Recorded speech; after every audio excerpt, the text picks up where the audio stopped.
ఈరోజు AP liquor scam కేసులో MP Mithun Reddy bail పిటిషన్పై విచారణ జరగనుంది. లిక్కర్ స్కామ్ కేసులో ఏ4గా మిథున్ రెడ్డి ఉన్నారు. ఈ నేపథ్యంలో మిథున్ రెడ్డికి బెయిల్ ఇవ్వొద్దని సిట్ కౌంటర్ దాఖలు చేస్తుంది. దీనిపై నేడు ఏపీ హైకోర్టు విచారించనుంది.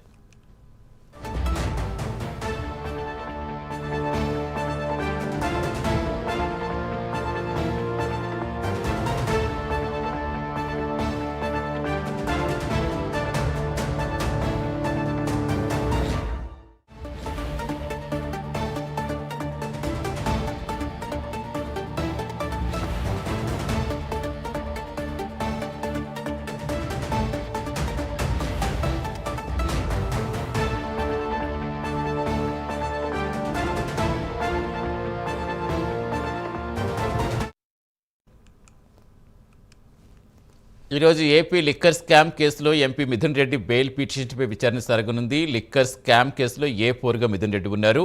ఈ నేపథ్యంలో మిథున్ రెడ్డికి బెయిల్ ఇవ్వొద్దని సిట్ కౌంటర్ దాఖలు చేస్తుంది. దీనిపై నేడు ఏపీ హైకోర్టు విచారించనుంది. పూర్తి సమాచారం ఇచ్చేందుకు మా కరెస్పాండెంట్ శ్రీనివాస్ జరుగుతారు. శ్రీనివాస్, ఏ టైంకి బెయిల్ పిటిషన్ సంబంధించి విచారణకు వచ్చే అవకాశం ఉంది? Thank you Satish. ఏదైతే గత వైసీపీ ప్రభుత్వంలో జరిగిన లిక్కర్ స్కామ్ సంబంధించి కూడా ఇప్పటికే సిట్టు దర్యాప్తు ముమ్మరంగా కొనసాగుతుంది. ఒకవైపు ఇప్పటికే ఈ కేసు సంబంధించి కూడా 7 ప్రధాన నిందితులు కూడా ఇప్పటికే సిట్టు పోలీసులు కూడా అరెస్ట్ చేసి రిమాండ్ కూడా తరలించడం జరిగింది. అయితే ఈ కేసులో ఇంకా కీలకమైన వ్యక్తులు కూడా ఉన్నారు. ఇందులో భాగంగానే ఇప్పటికే రాజంపేట ఎంపీ మిథున్ రెడ్డి కూడా ఈ లిక్కర్ స్కామ్ సంబంధించి కూడా ఆయన ఏ4 నిందితులుగా ఉన్నాడు.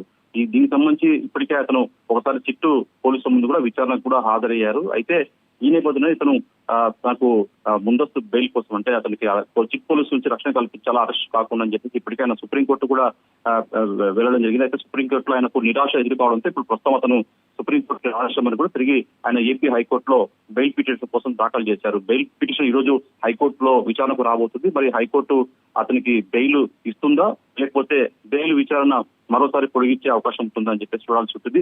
మొత్తం మీద కూడా ఎంపీ మిథున్ రెడ్డి కంటూ ఈ కేసులో ఇప్పటికే సిట్ అధికారులు పలు సాక్ష్యాలు కూడా సేకరించారు. ఇప్పటికే ఈ కేసుకు సంబంధించి కూడా కీలకమైన వ్యక్తులు కూడా రిమాండ్ ఉన్నారు. రాజ్ కసిరెడ్డి కావచ్చు, అలాగే జగన్ అత్యంత సన్నిహితంగా ఉన్న ధనంజయ రెడ్డి కావచ్చు, అలాగే ఓఎస్డీ కృష్ణమోహన్ రెడ్డి కావచ్చు, ఇతర వ్యక్తులు కూడా ఇప్పటికే దాదాపు 7 మంది కూడా ఇప్పటికే రిమాండ్లు ఉన్నారు. ఈ కేసుకు సంబంధించి ఇంకా ఇప్పుడు మిథున్ రెడ్డితో పాటు ఇంకా కీలకమైన వ్యక్తులు కూడా ఇంకా ఉన్నారు. దాదాపు 30 మందికి పైగా సిట్ అధికారులు ఈ కేసులో నిందితులుగా చేర్చింది. దీనికి సంబంధించి కూడా ఇప్పుడు ఈ రోజు మటుకు హైకోర్టులో మరి మిథున్ రెడ్డికి సంబంధించి కూడా బెయిల్ పిటిషన్ విచారణకు రాబోతుంది. మరి హైకోర్టు ఎలాంటి ఆదేశాలు ఇస్తుందో, ఎలాంటి తీర్పు ఇస్తుందో చూడాల్సి ఉంటుంది. Thank you Srinivas.